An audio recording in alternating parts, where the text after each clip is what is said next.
नरेंद्र मोदी, मिट्टी से शिखर तक, एक चाय बेचने वाले बालक से विश्व नेता बनने तक की यात्रा। इस मोटिवेशनल ऑडियो बायोग्राफी के राइटर, नरेटर और पब्लिशर हैं स्वीट ऑडिबल। प्रस्तावना: मिट्टी का बेटा।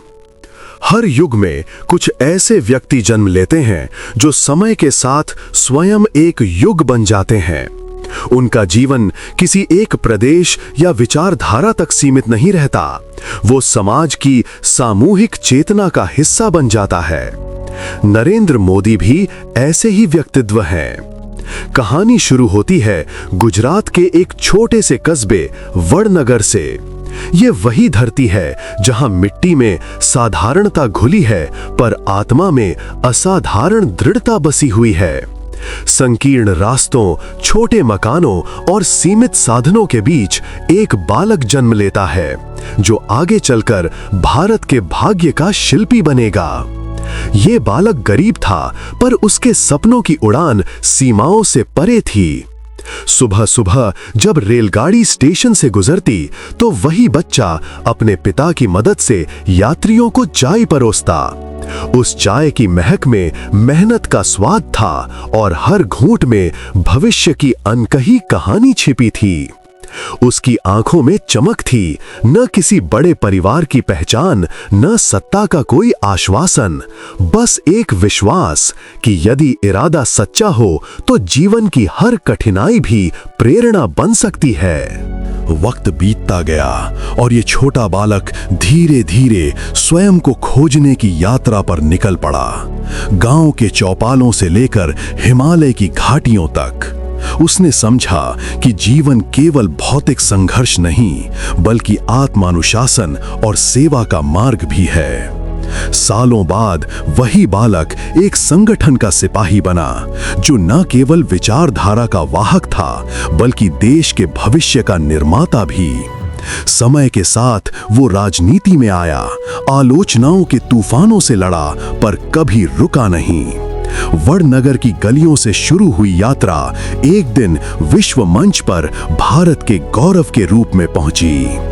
ये कहानी केवल नरेंद्र मोदी की नहीं, ये उस भारत की कहानी है जो हर कठिनाई के बाद भी सपने देखता है, मेहनत करता है और अंततः अपनी पहचान खुद गढ़ता है। अध्याय 1: बचपन के संघर्ष। सन 1950 का दशक। भारत नया नया स्वतंत्र हुआ था। देश आर्थिक रूप से कमजोर था पर आशाओं से भरा हुआ। इसी दौर में गुजरात के मेहसाणा जिले के वडनगर में 17 सितंबर 1950 को एक बालक ने जन्म लिया। नाम रखा गया नरेंद्र दामोदर दास मोदी। परिवार बड़ा था और साधन छोटे। पिता दामोदर दास मोदी रेलवे स्टेशन के पास छोटी सी चाय की दुकान चलाते। माँ हीराबेन घर संभालती, सादगी में ही स्नेह का संसार बसाती। 5 संतानों में तीसरे नंबर के नरेंद्र का बचपन अभावों में बीता पर उनके भीतर एक अद्भुत जज्बा थी। वडनगर का वो रेलवे स्टेशन मोदी के जीवन की पहली पाठशाला बना। स्टेशन की सीटी और कोयले की भाप के बीच उसने जीवन के पहले सबक सीखे: मेहनत, समय की कीमत और लोगों से संवाद का कौशल। छोटे हाथों में केतली थामे जब वो यात्रियों के बीच से गुजरता तब उसे सिर्फ पैसे नहीं, अनुभव भी मिलते। उस समय कोई नहीं जानता था कि वो बच्चा जो यात्रियों को चाय परोसता एक दिन करोड़ों भारतीयों के दिलों में उम्मीद का प्याला भर देगा। गांव की गलियों में खेलते हुए मोदी ने देखा कि समाज में असमानता कितनी गहरी है। कुछ घरों में बहुत कुछ था और कुछ घरों में 2 वक्त की रोटी भी मुश्किल। शायद यहीं से उनमें सेवा का बीज अंकुरित हुआ। वे अपने दोस्तों के बीच अक्सर छोटे छोटे कामों से मदद करने में आगे रहते, चाहे किसी बूढ़े को सड़क पार कराना हो या स्कूल में सफाई में सहयोग देना। स्कूल में वो औसत छात्र नहीं थे बल्कि अपने विचारों और अनुशासन के लिए अलग पहचान रखते थे। शिक्षकों को उनमें एक विशेष आत्मविश्वास दिखता था। वे सवाल पूछते, तर्क करते और हर विषय में गहराई से सोचते। उन्हें पढ़ाई से ज्यादा रुचि समाज की गतिविधियों में थी। युवावस्था की दहलीज पर कदम रखते ही उनके भीतर आत्म अनुशासन की लौ और प्रखर हो गई। वे साधारण जीवन जीते पर असाधारण सोच रखते। उनकी सुबह सूरज से पहले होती और रात देर तक समाज के मुद्दों पर विचार करते।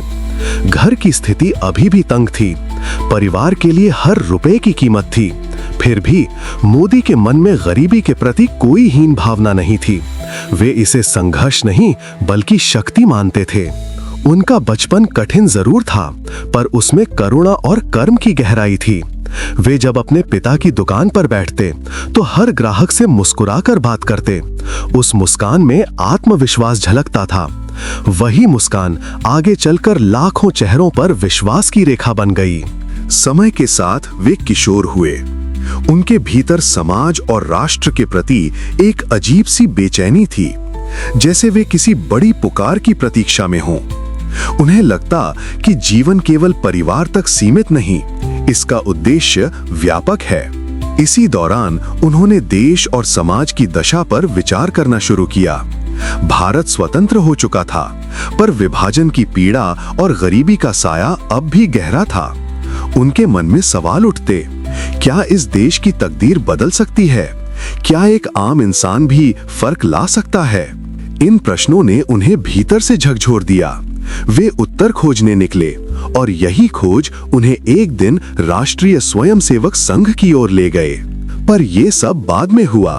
फिलहाल वे एक साधारण किशोर थे जो हर दिन कुछ नया सीख रहा था। उनके घर में किताबें कम थीं, पर जीवन ने उन्हें अनुभव की किताबें दी।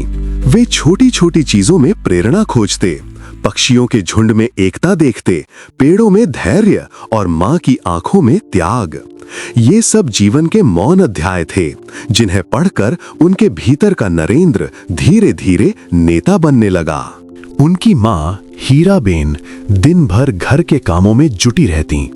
वे अक्सर अपने बच्चों को सादगी, ईमानदारी और परिश्रम का महत्व समझाती। नरेंद्र उनकी बातों को केवल सुनते नहीं बल्कि आत्मसात करते।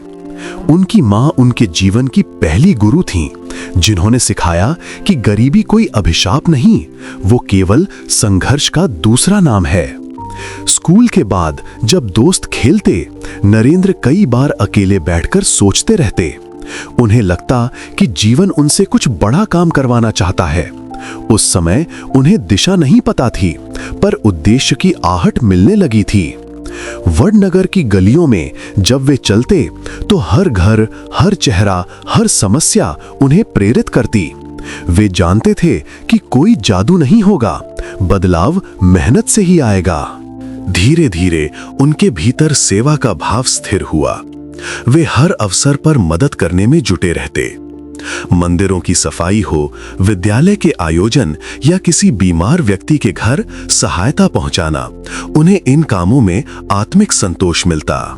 यही वो काल था जब नरेंद्र ने खुद में अनुशासन और जिम्मेदारी का अभ्यास शुरू किया। वे समय के पाबंद, वचन के पक्के और हर काम में पूर्णता के आकांक्षी बने। 1962 में जब भारत चीन युद्ध के घावों से उभर रहा था, नरेंद्र का किशोर मन राष्ट्रभक्ति से भर गया। उन्होंने नायकों की कहानियां पढ़ीं और उनमें अपना भविष्य देखा। अब वे केवल वडनगर के बालक नहीं रहे, वे भारत के नागरिक होने का अर्थ समझने लगे थे। उन्हें विश्वास था कि जीवन का असली आनंद तब है जब हम किसी बड़े उद्देश्य के लिए जिएं।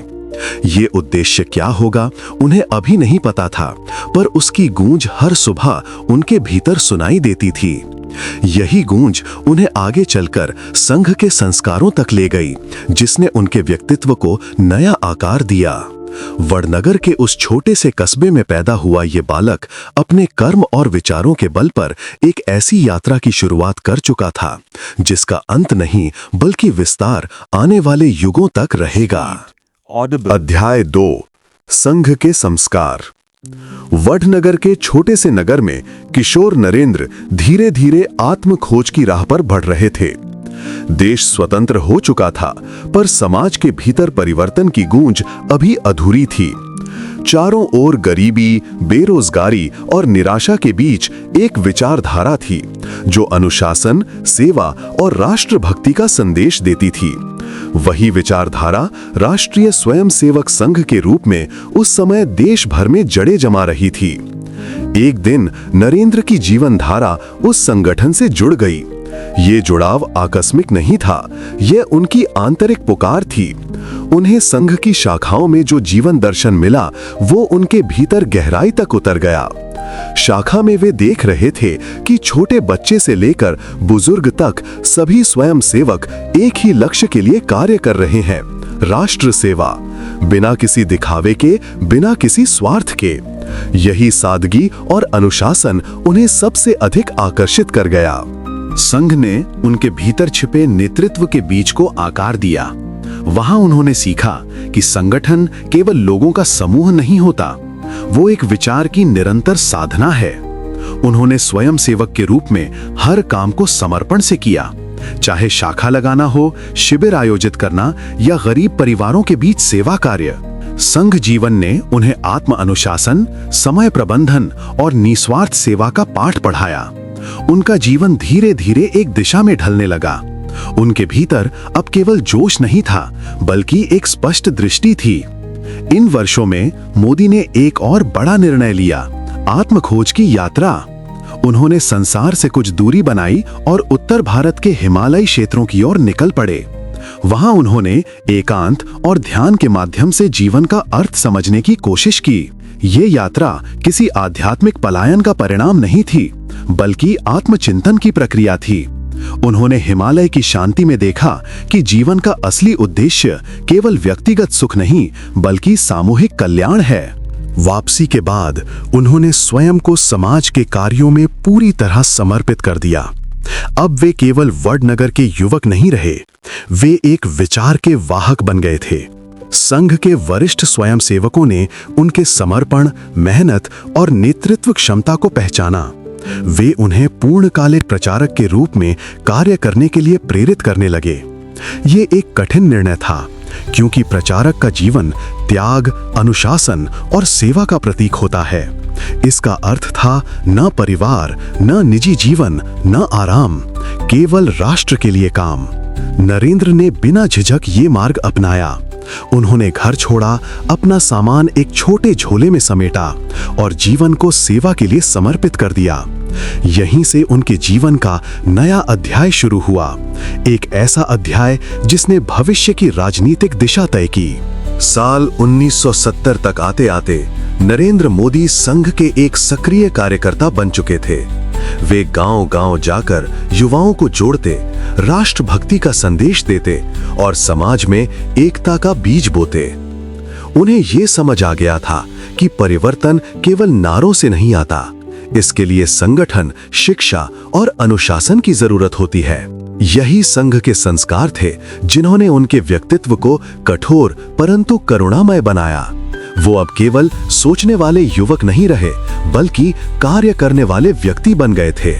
यही संस्कार आगे चलकर उन्हें राजनीति की उस राह पर ले गए, जहां उन्होंने न केवल खुद को बल्कि पूरे राष्ट्र की दिशा को प्रभावित किया। अध्याय 3, राजनीति की पहली सीढ़ी। 1970 का दशक भारत के इतिहास का एक उथल-पुथल भरा दौर था। देश गरीबी, बेरोजगारी और राजनीतिक अस्थिरता से जूझ रहा था। इसी समय नरेंद्र मोदी एक संघ प्रचारक के रूप में गुजरात के विभिन्न जिलों में काम कर रहे थे।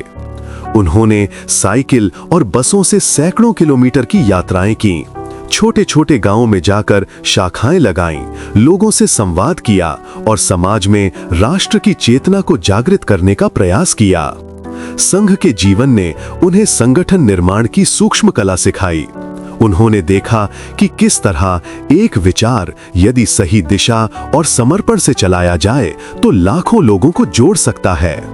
1975 में देश पर आपातकाल लागू हुआ। इस समय भारत का लोकतंत्र एक कठिन परीक्षा से गुजरा। अनेक राजनीतिक और सामाजिक कार्यकर्ताओं को जेल में डाल दिया गया। नरेंद्र मोदी ने भी इस काल में भूमिगत रहकर संगठन के लिए कार्य किया। वे गुप्त रूप से प्रचार सामग्री वितरित करते, संदेश पहुंचाते और संगठन के कार्यकर्ताओं को जोड़ने का कार्य करते रहे। ये समय उनके साहस और नेतृत्व की परख का था। उन्होंने दिखाया कि संकट के समय डर नहीं, दृढ़ता ही सच्चा चरित्र बनाती है। आपातकाल समाप्त होने के बाद जब जनता पार्टी बनी और लोकतंत्र की बहाली हुई, तब संघ से जुड़े कई कार्यकर्ता राजनीति में सक्रिय हुए। यही वो दौर था जब नरेंद्र मोदी के जीवन का अगला मोड़ आया। 1970 के दशक के अंत में उन्होंने भारतीय जनता पार्टी के संगठनात्मक कार्य में प्रवेश किया। ये पार्टी तब नई थी, पर उसकी विचारधारा स्पष्ट थी: राष्ट्रवाद, सुशासन और जनसेवा। संघ के वर्षों के अनुशासन ने उन्हें इस नई भूमिका के लिए तैयार कर दिया था। वे अब संगठन के रणनीतिकार के रूप में पहचाने जाने लगे। 1980 से 85 के बीच मोदी ने गुजरात भाजपा के संगठन में कई जिम्मेदार भूमिकाएं निभाईं। वे चुनाव अभियानों की योजना बनाते, जनसंपर्क कार्यक्रमों का प्रबंधन करते और युवाओं को पार्टी से जोड़ते। उनकी कार्यशैली अलग थी। वे हर काम को सूक्ष्मता से देखते, हर व्यक्ति को सुनते और हर चुनौती का समाधान तलाशते। धीरे धीरे गुजरात भाजपा में उनका नाम कुशल योजनाकार और कर्मठ कार्यकर्ता के रूप में प्रसिद्ध होने लगा। इस दौर में उन्होंने देखा कि राजनीति केवल सत्ता का साधन नहीं, बल्कि समाज निर्माण का अवसर हो सकती है। उन्होंने निर्णय लिया कि संगठन के भीतर रहते हुए वे उस राजनीति को आगे बढ़ाएंगे जो सेवा को सर्वोपरि रखे। उनकी प्रतिबद्धता इतनी गहरी थी कि वरिष्ठ नेता भी उनके काम की प्रशंसा करने लगे। वे प्रचार, मीडिया और जनसंपर्क के महत्व को समझते थे, जो आने वाले वर्षों में उनकी सबसे बड़ी ताकत बनने वाली थी। संघ के सिपाही से भाजपा के रणनीतिकार तक की यह यात्रा सरल नहीं थी। इसमें कठिन परिश्रम, त्याग और अनुशासन की नींव थी। उन्होंने अपने निजी जीवन को पीछे छोड़ दिया था। उनका पूरा समय अब राष्ट्र, संगठन और समाज को समर्पित था। 1985 तक आते आते नरेंद्र मोदी ने खुद को एक सच्चे संगठन पुरुष के रूप में स्थापित कर लिया था। वे जानते थे कि आने वाले वर्षों में राजनीति और समाज में बड़ा परिवर्तन आने वाला है और शायद उस परिवर्तन में उनका भी एक हिस्सा लिखा है। वडनगर का वो बालक जो कभी रेलवे स्टेशन पर चाय बेचता था, अब राष्ट्र के संगठनात्मक तंत्र का एक मजबूत स्तंभ बन चुका था। पर यह तो केवल शुरुआत थी। आने वाले वर्षों में उनकी ऊर्जा और दृष्टि गुजरात की राजनीति का चेहरा बदलने वाली थी और फिर वही यात्रा पूरे भारत की दिशा तय करने वाली थी। अध्याय 4, गुजरात की धरती पर उदय। साल 1985 का समय भारतीय राजनीति में एक नए संक्रमण का दौर था। कांग्रेस अपने सर्वोच्च प्रभाव में थी, जबकि विपक्ष खुद को पुनर्गठित करने में लगा था। इस समय नरेंद्र मोदी संगठन के उस अदृश्य पहिए के रूप में कार्य कर रहे थे, जो जनता और पार्टी के बीच सेतु का काम कर रहा था। गुजरात भाजपा का आधार तब तक बहुत मजबूत नहीं था। कांग्रेस की पकड़ गांवों से लेकर शहरों तक थी, पर मोदी जैसे कुछ कार्यकर्ता थे जो मानते थे कि राजनीति केवल सत्ता पाने का खेल नहीं, बल्कि समाज को नई दिशा देने का माध्यम है। उन्होंने पार्टी संगठन को नई दृष्टि से गढ़ना शुरू किया। गांव-गांव में कार्यकर्ताओं का जाल फैलाया, बूथ स्तर तक संवाद की संस्कृति स्थापित की। उनके कार्य की विशेषता थी योजना, अनुशासन और परिणाम। नरेंद्र मोदी राजनीति के सामने से नहीं, पीछे से नेतृत्व करते थे। वे स्वयं मंच पर कम दिखते, पर रणनीति के केंद्र में हमेशा रहते।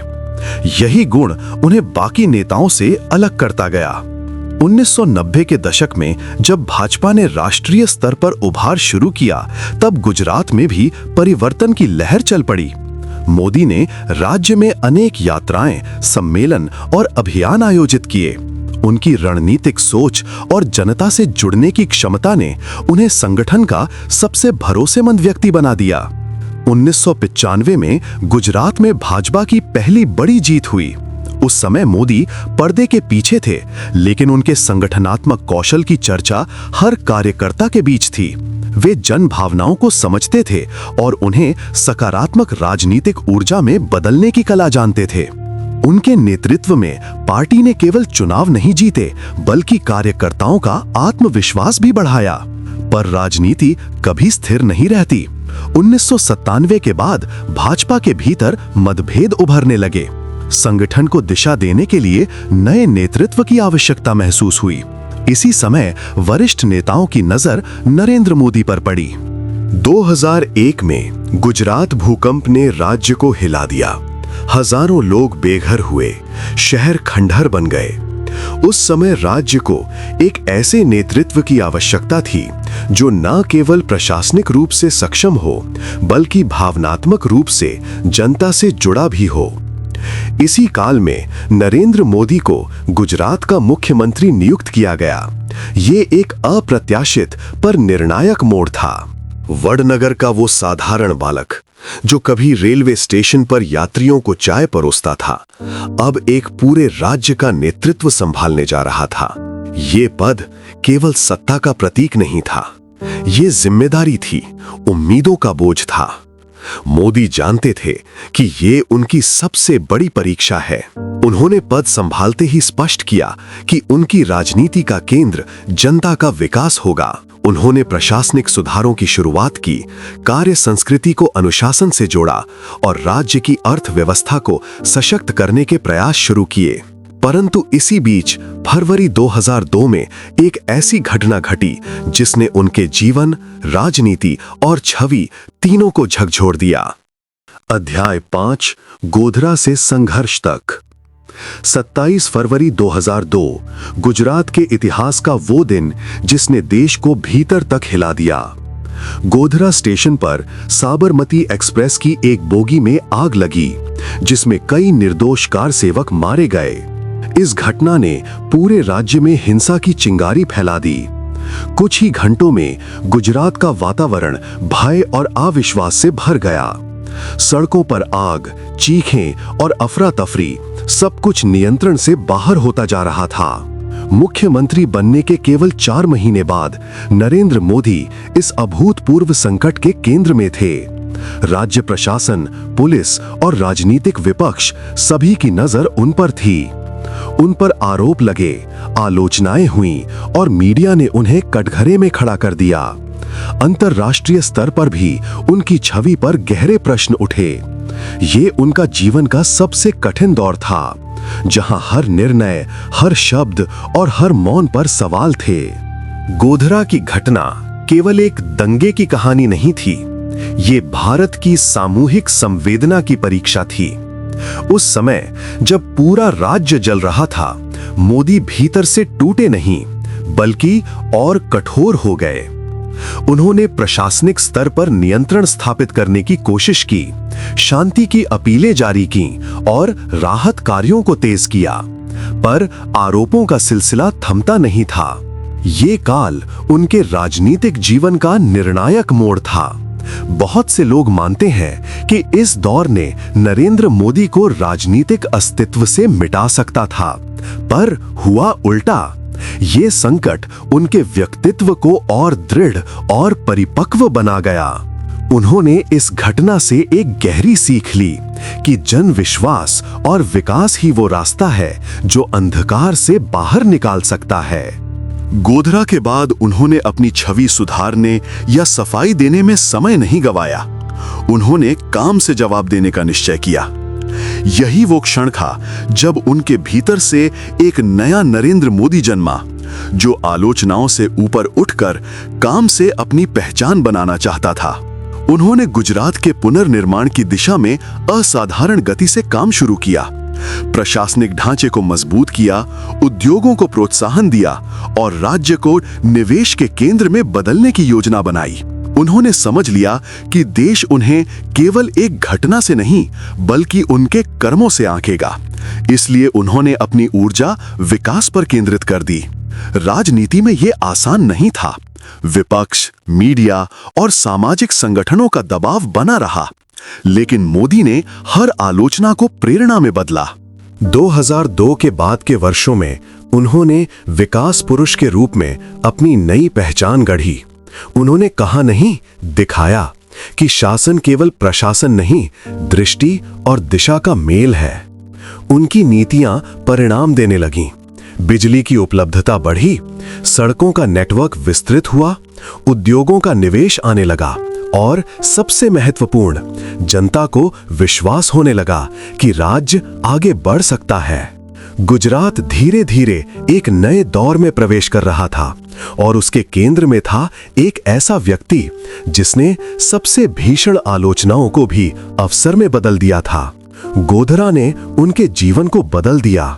ये दर्दनाक अध्याय उनके लिए केवल एक राजनीतिक चुनौती नहीं, बल्कि आत्ममंथन का काल था। उन्होंने महसूस किया कि नेता होने का अर्थ केवल शासन करना नहीं, बल्कि इतिहास के न्याय का सामना करना भी है। उनके विरोधी उन्हें कठोर कहते रहे, पर समर्थकों के लिए वे अब विकास और दृढ़ता के प्रतीक बन चुके थे। ये अध्याय जितना विवादास्पद था, उतना ही निर्णायक भी, क्योंकि इसी घटना के बाद नरेंद्र मोदी के भीतर से एक नया दृष्टिकोण उभरा, जो आगे चलकर भारत के भविष्य की दिशा तय करने वाला था। उन्होंने राज्य के पुनर्निर्माण को अपना मिशन बना लिया। उन्होंने कहा नहीं, पर उनके हर निर्णय में यह झलकता रहा कि गुजरात की मिट्टी अब केवल दर्द नहीं, विकास की खुशबू देगी। वर्षों बाद जब इतिहास ने पीछे मुड़कर देखा, तो गोधरा की आग के धुएं में एक नई आकृति उभरती दिखी, एक नेता की जिसने विवादों से निकलकर कर्म की भाषा में विश्वास जगाया। गुजरात अब आगे बढ़ चुका था और नरेंद्र मोदी, जो कभी संघ का एक प्रचारक थे, अब एक राज्य पुरुष के रूप में उभर चुके थे, दृढ़, निर्णायक और अडिग। अध्याय 6, विकास पुरुष का उदय। गोधरा की आग के बाद गुजरात की धरती पर जो राख बची थी, उसी राख से नरेंद्र मोदी ने एक नई कहानी लिखनी शुरू की। उन्होंने ये निश्चय कर लिया था कि उनका उत्तर केवल शब्दों में नहीं, कार्यों में होगा। 2003 से आरंभ हुआ एक दशक गुजरात के इतिहास में स्वर्णाक्षरों में दर्ज हुआ। मोदी ने राज्य को केवल पुनर्निर्माण की दिशा में नहीं, बल्कि आधुनिक भारत के विकास मॉडल के रूप में गढ़ने की यात्रा शुरू की।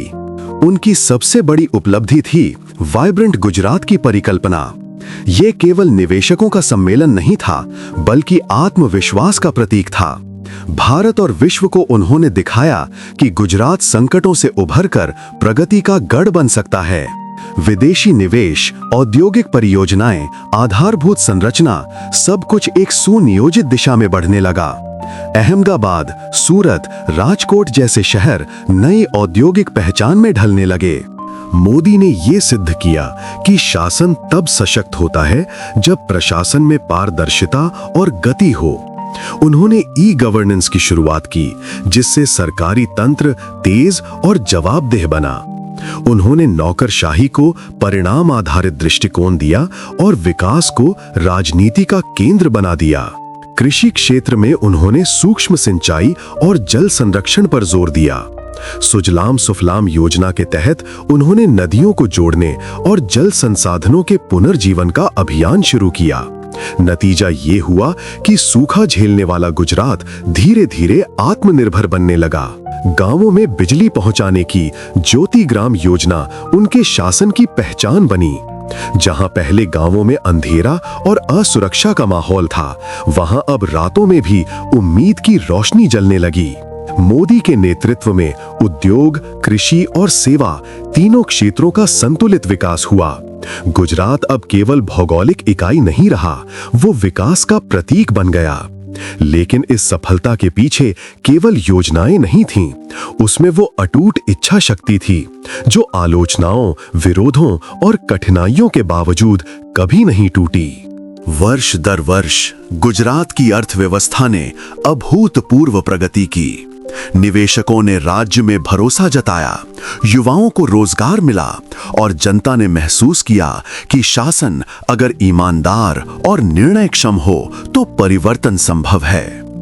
2007 और 2012 में मोदी ने लगातार 2 बार भारी बहुमत से चुनाव जीते।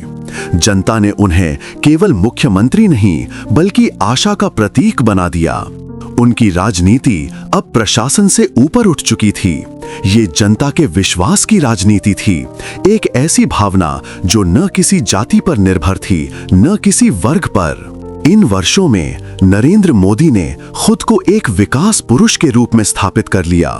उनकी पहचान अब राज्य की सीमाओं से निकलकर राष्ट्रीय स्तर पर फैलने लगी। देश के कोने कोने में लोग गुजरात मॉडल की चर्चा करने लगे। राजनीतिक विश्लेषक पूछने लगे, क्या ये वही व्यक्ति है जिसे कभी विवादों ने घेर लिया था? हाँ, वही व्यक्ति था, पर अब उसका चेहरा बदला नहीं बल्कि परिपक्व हुआ था। वो अब एक विचार था, काम से जवाब देने वाला नेता। उन्होंने स्वयं को कभी सीमित नहीं रखा। उन्होंने भारत की आत्मा को समझा। गांव की धूल, किसान का पसीना, मजदूर का परिश्रम और युवा की आकांक्षा, यही उनकी राजनीति की नींव थी। 2013 आते आते जब देश आर्थिक और राजनीतिक अस्थिरता से जूझ रहा था, तब नरेंद्र मोदी का नाम राष्ट्रीय मंच पर उभरने लगा। लोग कहने लगे, अब नेतृत्व को नई दृष्टि की आवश्यकता है और वो दृष्टि शायद गुजरात से आएगी। अध्याय 7, दिल्ली की ओर। 2013 का वर्ष भारतीय राजनीति के लिए निर्णायक था। केंद्र सरकार के प्रति जनता में असंतोष बढ़ रहा था। भ्रष्टाचार, महंगाई और नीतिगत जड़ता के बीच देश एक ठहराव महसूस कर रहा था। इसी माहौल में भाजपा ने नरेंद्र मोदी को प्रधानमंत्री पद का उम्मीदवार घोषित किया। यह निर्णय इतिहास में एक मोड़ बन गया। ये वही क्षण था जब गुजरात का सीमित नेता राष्ट्रीय आशा का प्रतीक बन गया। उनकी छवि अब विकास पुरुष से आगे बढ़कर परिवर्तन पुरुष की बन चुकी थी। मोदी ने देश भर में व्यापक यात्रा शुरू की। उन्होंने डिजिटल युग के माध्यमों का उपयोग किया।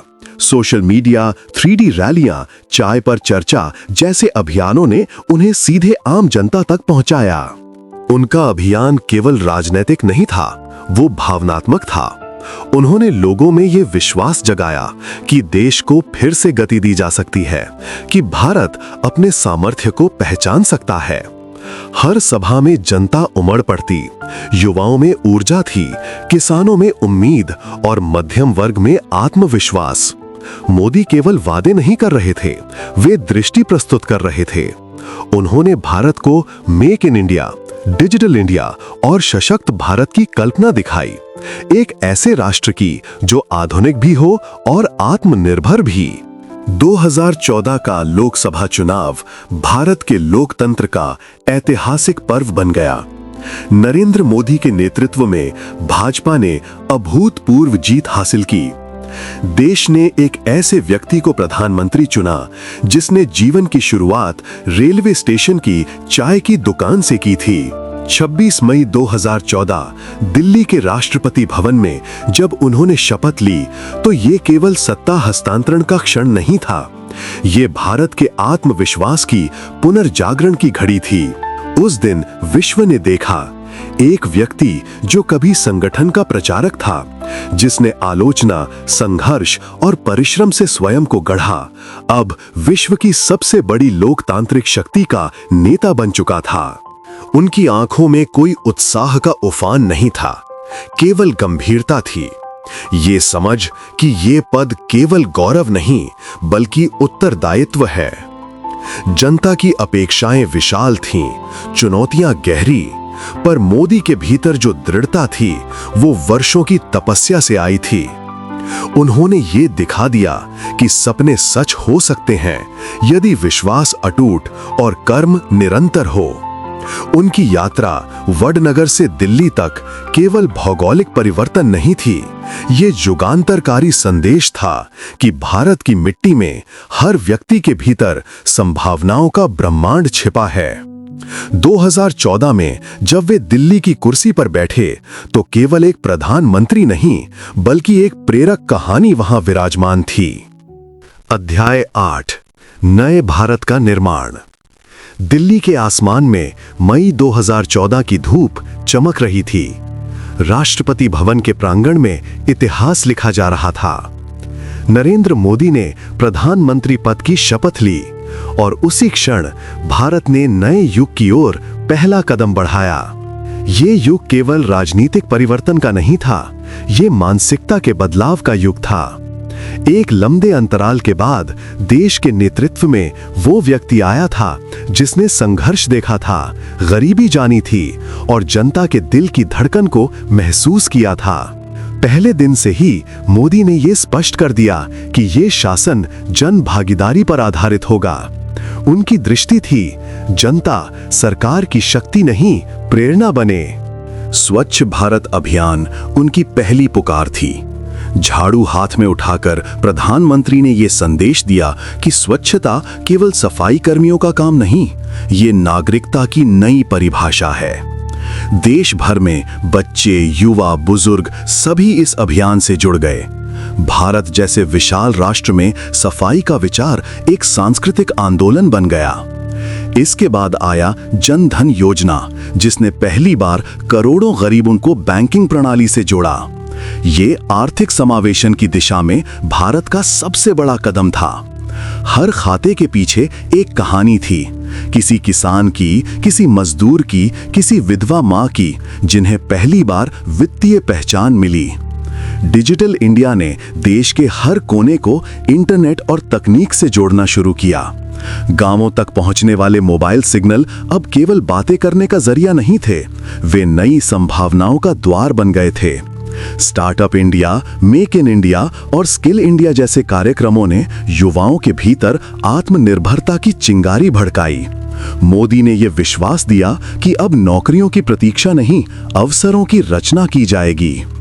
पर यह सब केवल नीतियों की यात्रा नहीं थी, ये मानसिक परिवर्तन का प्रवाह था। लोग महसूस करने लगे कि भारत अब दूसरों से तुलना नहीं करता, वो खुद अपना मापदंड तय करता है। अंतर्राष्ट्रीय स्तर पर भी भारत की छवि बदलने लगी।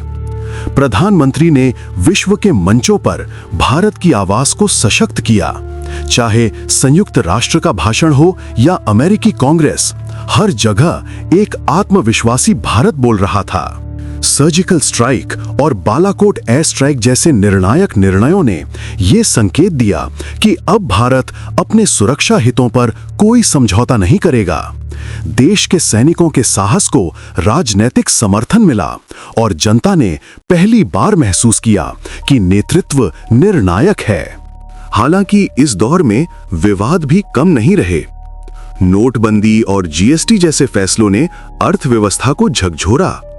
कुछ ने इसे साहसिक कहा, कुछ ने अव्यवस्थित, पर मोदी के निर्णय का मूल भाव स्पष्ट था, व्यवस्था को स्वच्छ और पारदर्शी बनाना। 2019 तक भारत ने एक नए युग का अनुभव किया, एक ऐसा युग जहां विकास और राष्ट्रवाद साथ साथ चल रहे थे। लाखों घरों में गैस सिलेंडर पहुंचे, करोड़ों लोगों को शौचालय मिले, गांवों तक सड़कें और बिजली पहुंची। मोदी ने अपने शासन को केवल आंकड़ों से नहीं, भावनाओं से जोड़ा। उन्होंने कहा नहीं, किया दिखाया। जनता ने यह देखा कि राजनीति सेवा का माध्यम बन सकती है।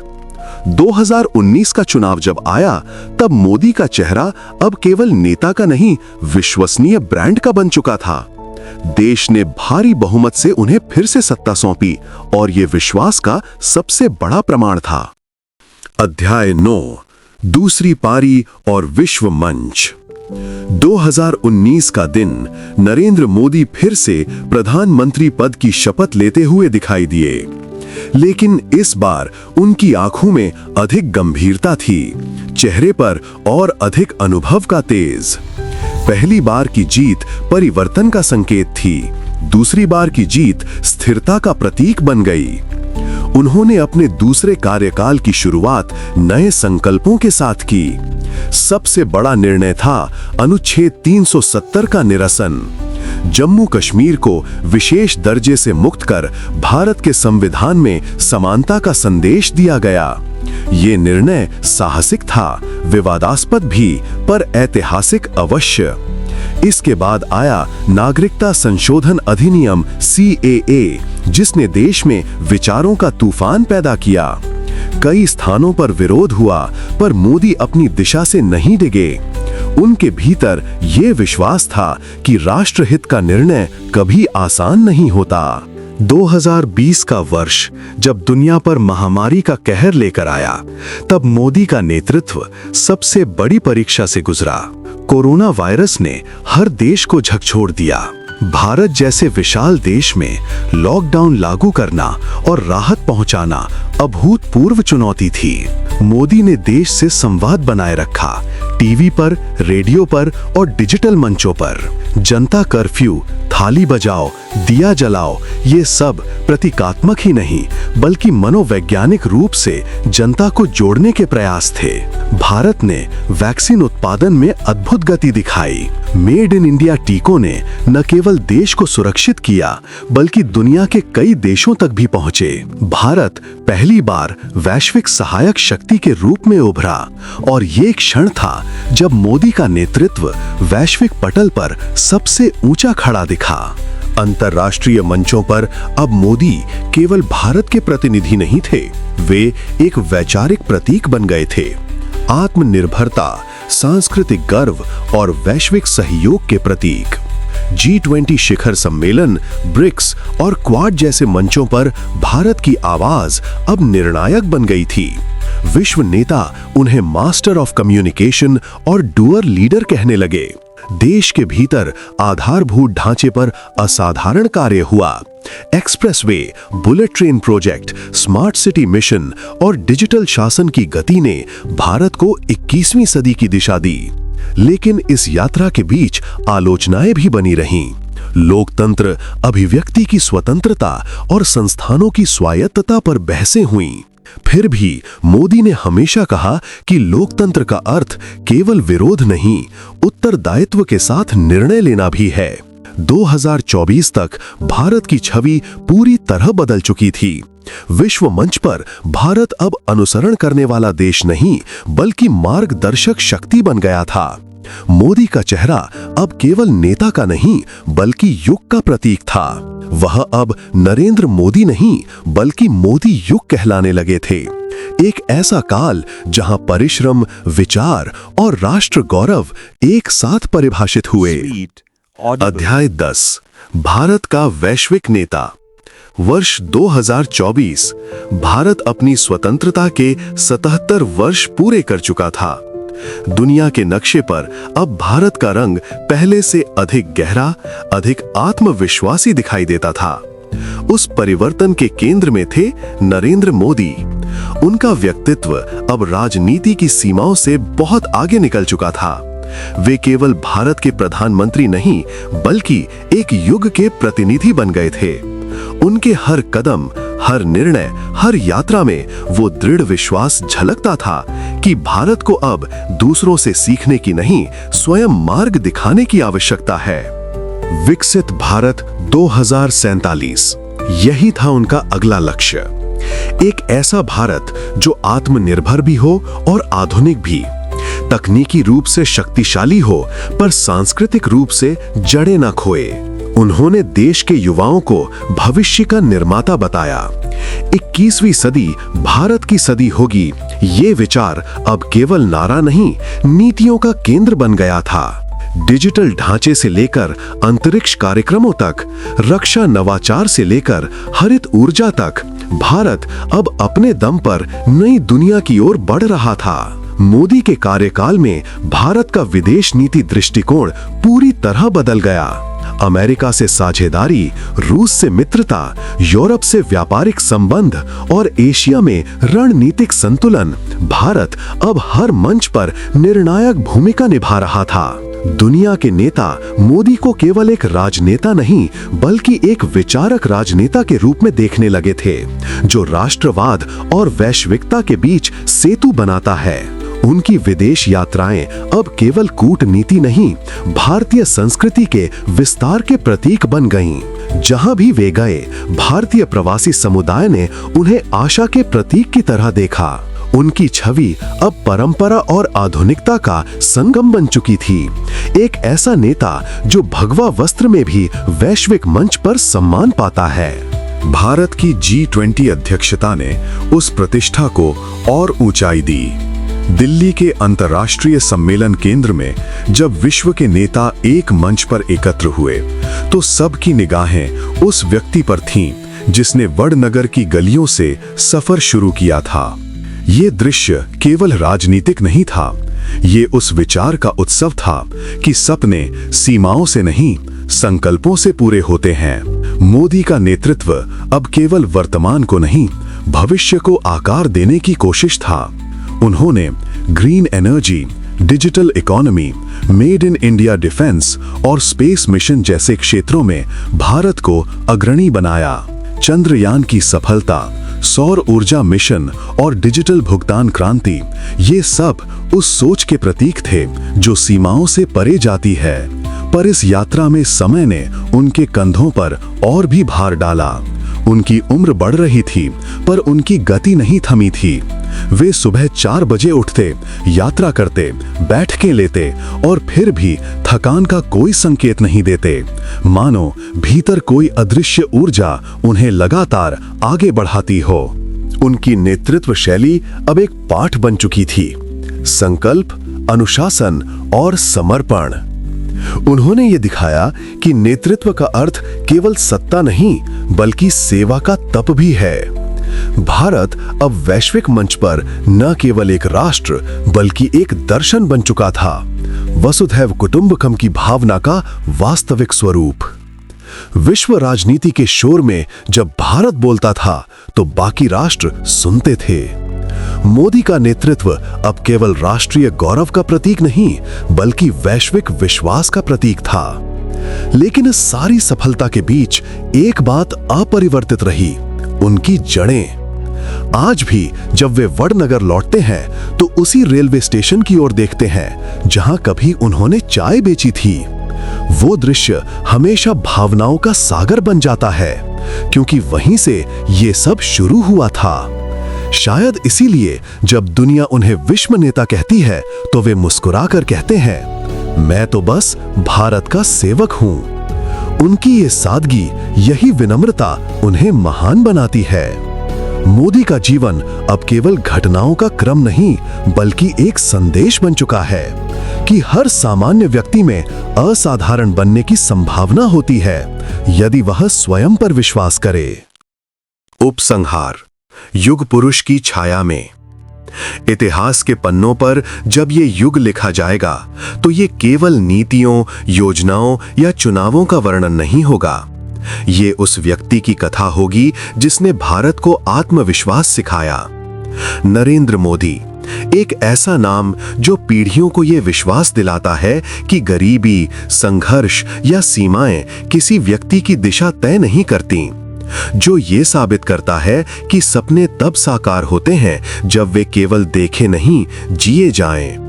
वो बालक जिसने कभी पटरियों के किनारे चाय बेची थी, आज उसी रेल की तरह एक राष्ट्र को गति दे रहा है। वो युवक जिसने संघ की शाखाओं में अनुशासन सीखा, अब पूरे राष्ट्र को संगठन का अर्थ सिखा रहा है। वो व्यक्ति जिसने आलोचनाओं की आग में खुद को तपाया, आज उसी तप से प्रकाश फैलाता है। नरेंद्र मोदी की कहानी केवल उनकी नहीं है, ये हर उस भारतीय की कहानी है जो परिस्थितियों से नहीं, अपने कर्मों से पहचान बनाता है। समय की धूल भले उनके पदचिन्हों को ढक दे, पर उनकी यात्रा भारतीय चेतना में सदैव जीवित रहेगी, क्योंकि उन्होंने दिखाया कि राष्ट्र प्रेम केवल शब्द नहीं, एक निरंतर साधना है। भारत आगे बढ़ रहा है, विकसित भारत, आत्मनिर्भर भारत, विश्व गुरु भारत की ओर। और इस यात्रा के केंद्र में वो विचार सदा रहेगा जिसे नरेंद्र मोदी ने अपने जीवन से सिद्ध किया। जो स्वयं पर विश्वास करता है, वही राष्ट्र को विश्व में विश्वास दिला सकता है। धीरे धीरे समय की धुन धीमी होती है, कथानक समाप्त होता है, पर भीतर एक अनकही गूंज रह जाती है। एक आवाज जो हर भारतीय के भीतर फुसफुसाती है, तुम भी कर सकते हो, तुम भी उठ सकते हो, तुम्हारे भीतर भी एक मोदी छिपा है। नरेंद्र मोदी, मिट्टी से शिखर तक। सुनने के लिए धन्यवाद। इस मोटिवेशनल ऑडियो बायोग्राफी के राइटर, नरेटर और पब्लिशर हैं स्वीट ऑडिबल।